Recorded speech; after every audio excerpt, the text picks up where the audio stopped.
Hello student, कैसे हैं आप? आई होप आप सभी अच्छे होंगे। प्यारे बच्चों, आज हम करेंगे कक्षा 8 के गणित के प्रश्नावली 3.1 के प्रश्न क्रमांक 1 को। ये प्रश्न है बच्चों, यहाँ पर कुछ आकृतियाँ दी हैं। ये हमें कुछ आकृतियाँ दी हैं बच्चों, जैसे 1 2 3 4 5 6 7 और ये 8 आकृतियाँ दी हैं। तो हमें ये बताना है बच्चों, इन आकृतियों में कौन सी साधारण वक्र है, कौन कौन सी साधारण बंद वक्र है, और कौन सी बहुभुज है, और कौन सी उत्तल बहुभुज है, और कौन सी अवतल बहुभुज है। तो हमें सबसे पहले ये पता होना चाहिए बच्चों कि ये साधारण वक्र होता क्या है।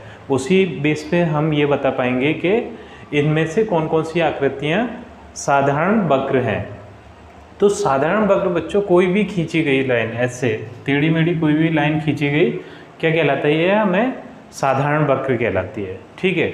लेकिन इसकी एक कंडीशन ये है कि वो लाइन, जैसे मैं यहाँ पर ले लूँ बच्चों कि ये एक समतल है और समतल पे मैं मार्कर को बिना उठाए कि कोई सी भी आकृति बनाऊँ, लेकिन मेरा मार्कर उठना नहीं चाहिए, तो वो आकृति क्या कहलाएगी? साधारण वक्र कहलाएगी। पहली इसकी कंडीशन है। और दूसरी कंडीशन ये है कि ये जो लाइन है वो कभी भी एक दूसरे को क्रॉस नहीं करेगी, काटेगी नहीं, इस तरीके से काटेगी नहीं। दूसरी कंडीशन ये है मेरी। तो देख लेता हूँ मैं इसमें से कौन कौन सी आकृतियाँ मेरी साधारण वक्र हैं। तो पहली आकृति को हम देखते हैं बच्चों। ये मार्कर अगर मैं यहाँ से लूँ सीधा ऐसे ऐसे ऐसे और इस तरीके से, तो मुझे एक बार भी मार्कर उठाना नहीं पड़ेगा और पूरी आकृति मेरी बन जाएगी। तो इसका मतलब ये है कि ये पहली आकृति मेरी साधारण वक्र है। तो मैं यहाँ साधारण वक्र के आगे 1 लिख देता हूँ, मतलब इसका मतलब ये पहली आकृति मेरी साधारण वक्र है। अब दूसरी आकृति को देख लेते हैं बच्चों। ये लिया मैंने, ये गया मैं ऐसे, फिर ऐसे, फिर ऐसे और ये, तो मतलब एक बार भी मुझे मार्कर नहीं उठाना पड़ेगा। इसका मतलब ये है कि दूसरी आकृति भी मेरी साधारण वक्र है। तो इसके आगे भी मैं 2 लिख देता हूँ, ठीक है। अब तीसरी आकृति पे मैं देखूंगा बच्चों, ये पहला वाला जो गोला है, जो वृत्त है, मैं बना लूँगा, लेकिन दूसरा वृत्त बनाने के लिए मुझे कहीं ना कहीं मार्कर उठाना पड़ेगा दूसरा वृत्त बनाने के लिए। इसका मतलब ये तीसरी आकृति मेरी साधारण वक्र नहीं है। अब मैं चौथी आकृति की बात करूं बच्चों, तो उस चौथी आकृति में मुझे क्लियर दिख रहा है कि ये कईयों जगह जो रेखाएं वो एक दूसरों के काट रही हैं। तो इसका मतलब ये है, ये भी मेरी आकृति साधारण वक्र नहीं है। अगर मैं पांचवी आकृति की बात करूं, तो ये मार्कर मैं ये ऐसे ले गया, फिर इधर लेके आया, एक बार भी मुझे मार्कर को उठाना नहीं पड़ेगा इस आकृति को बनाने के लिए। इसका मतलब ये है कि मेरी पांचवी आकृति भी साधारण वक्र है। अब मैं बात करूँ ये वाली आकृति की, छठी आकृति की, तो ये भी मैं बिना मार्कर उठाए पूरी की पूरी आकृति बना सकता हूँ। तो इसका मतलब ये छठी आकृति भी मेरी साधारण वक्र है। इस वाली आकृति की बात करूँ तो ये भी मैं बिना मार्कर को उठाए पूरी की पूरी आकृति बना सकता हूँ। तो ये मेरी सातवीं आकृति भी साधारण वक्र है। अब मैं बात करूँ आठवीं आकृति की, तो बच्चों ये मैंने ये बनाया और फिर इसके बाद ये बनाया, तो इसको बनाने के बाद इसे बनाने के लिए मुझे मार्कर को उठाना पड़ेगा। इसका मतलब ये है कि मेरी आठवीं आकृति साधारण वक्र नहीं है। तो इसमें से साधारण वक्र कौन कौन सी आकृति है बच्चों? पहली, दूसरी, पांचवी, छठी और सातवीं। अब मैं दूसरी देख लेता हूँ, ये साधारण बंद वक्र कौन कौन सी है। तो ये बच्चों, ये सारी आकृतियाँ बंद हैं, कहीं से भी कोई सी भी खुली हुई आकृति नहीं है, ठीक है बच्चों। तो इसमें एक तो मुझे साधारण वक्र देखना है और बंद आकृति देखना है। तो सभी आकृतियाँ पहली बात तो बंद है, और जो साधारण वक्र होंगी वही इसी का उत्तर होगा, यानी कि जो पहला वाला जो प्रश्न के उत्तर हैं वही इसी में आ जाएंगे। तो ये हो जाएगा पहला, दूसरा, पांचवा, छठा और सातवां, ठीक है। अब मुझे देखना है कि बहुभुज, तो मुझे पता होना चाहिए बच्चों कि बहुभुज क्या होता है। बहुभुज एक ऐसा बंद वक्र होता है जो रेखाखंडों से बना होता है।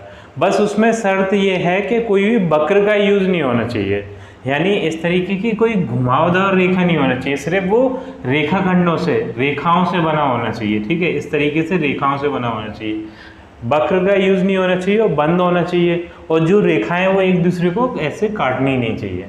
तो वो मेरा बहुभुज कहलाएगा, ठीक है। तो पहली आकृति को मैं देख लेता हूँ, रेखाओं से बनी हुई है और बंद है।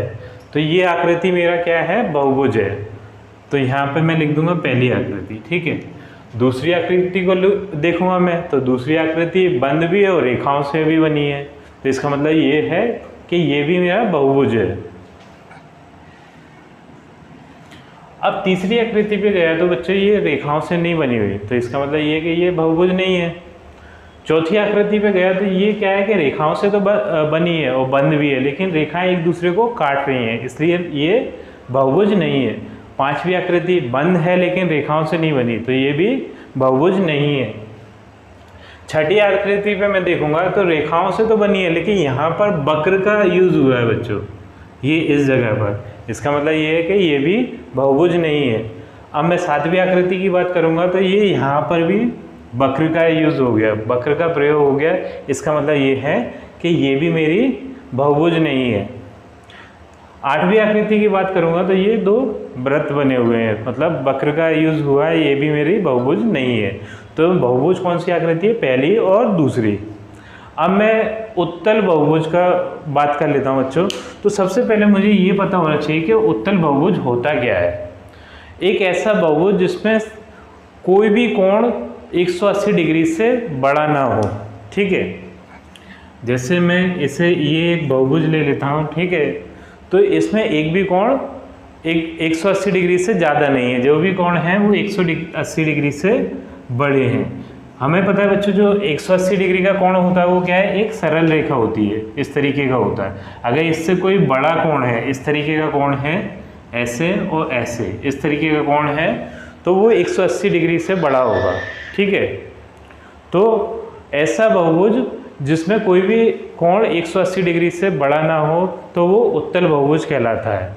तो इसमें देख लेते हैं, बहुभुज तो अपने ये दो ही हैं, तो इसमें देख लेते हैं ये वाला कोण तो हमारा 180 डिग्री से बड़ा है, ठीक है। इसलिए ये क्या है, उत्तल बहुभुज नहीं है। लेकिन ये वाला जो बहुभुज है इसमें जो भी कोण है बच्चों वो 180 डिग्री से बड़ा नहीं है, तो ये वाला जो आकृति है वो अपने उत्तल बहुभुज है। तो यहाँ पर हम उत्तल बहुभुज की जगह पे ये दो लिख देते हैं, यानी उत्तल बहुभुज की सिर्फ दूसरी आकृति है, ठीक है। अब अगला देख लेते हैं बच्चों हम। अगला क्या है, अवतल बहुभुज। अवतल बहुभुज वो होता है जिसमें एक कोण 180 डिग्री से ज़्यादा होता है, कोई भी एक कोण 180 डिग्री से ज़्यादा होता है। तो बहुभुज सिर्फ अपने ये दोनों है, ठीक है। और इसमें 180 डिग्री से ये वाला कोण बड़ा है। इसका मतलब ये है कि पहली आकृति जो है वो अपनी अवतल बहुभुज है ये। तो इसी के साथ बच्चों ये प्रश्न क्रमांक 1 हमारा पूर्ण होता है। आई थिंक आपको ये प्रश्न अच्छे से समझ में आया होगा और आपसे अब मिलते हैं अपनी अगली वीडियो में।